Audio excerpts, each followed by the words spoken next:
everybody, my name is Fiona and I am the Mental Health Project Leader and the President of the Front Page Initiative, which is a youth organization that does journalism, creative writing, and participation in global affairs. So today we are partnering with Evolvere Mental Health to answer some of your questions and talk a little bit about student life and the balance with mental health and productivity. To preface this video, I am by no means an expert in this subject. I am, like all of you, a very studious student who is struggling in class and having trouble with balancing her mental health and her homework and all of those responsibilities of being a teenager aiming for whether it be university or any sort of post-secondary pathway. So I understand your struggles and I am not an expert, but hopefully today I will be giving you some insight, some personal experience, and some tips and tricks that might be helpful and might be adaptable for each and every one of you to add to your daily routines to hopefully get a better balance. So some of you sent in some really wonderful questions, which I will be answering today, and let's get started.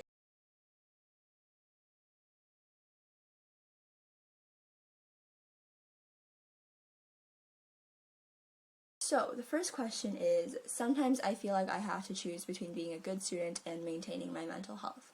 I feel like balance is just a buzzword that's impossible to achieve and actually maintain. Do you have any advice for me?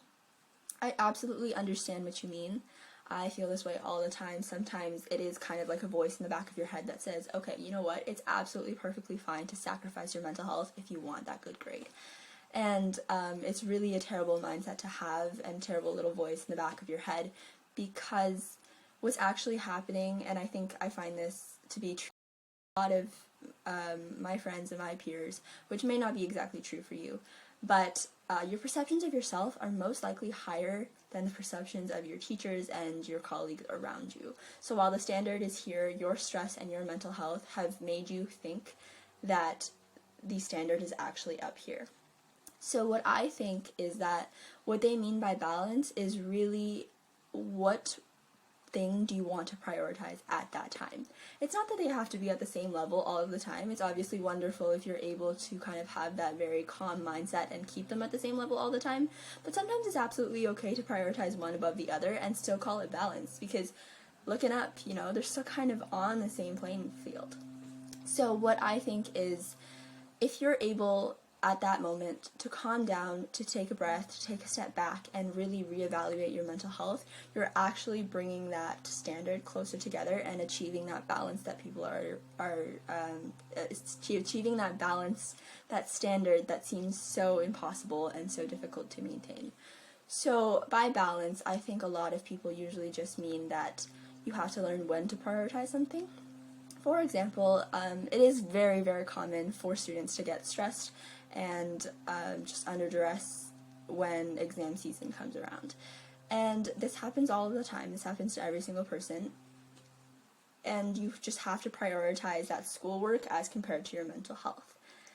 And then on the off chances and on the other occasions, sometimes it's okay to prioritize your mental health and realize that your student life kind of belongs down here on your to-do list and your mental health belongs up here. Because either kind of getting that balance, because they sort of even out. So it's important to realize that your perceptions and your perspective at that time sort of changes and they sort of even out. So it's okay to have prioritize mental health here, bring that first and foremost, and then put student life here, and then vice versa. And eventually that balance sort of equals out and you start to realize that that gap of where you're putting your items on your to-do list becomes smaller and smaller and smaller until eventually you're able to kind of take care of yourself, take care of your family, take care of your emotional and social and mental health and physical health, but also maintain a steady flow of homework and student life. Admittedly, this is not easy at all. I haven't been able to achieve this 3 of the 4 times when I'm able to kind of zone in on this mindset. It works.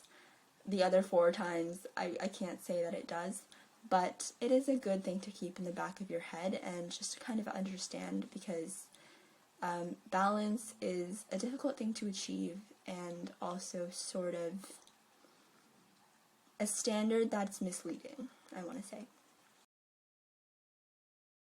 but just understand that your perceptions of yourself are most likely higher than other people's perceptions of you, and you have to respect yourself and respect your body's boundaries and really understand when your work is starting to become harm to yourself and when it's a good idea to step back, evaluate your mental health, and bring that gap closer together. It takes time, it takes practice, and it takes a lot of energy, a lot of the things that we don't have as high school students with a lot of extracurriculars, but it's a good thing to still go ahead and try.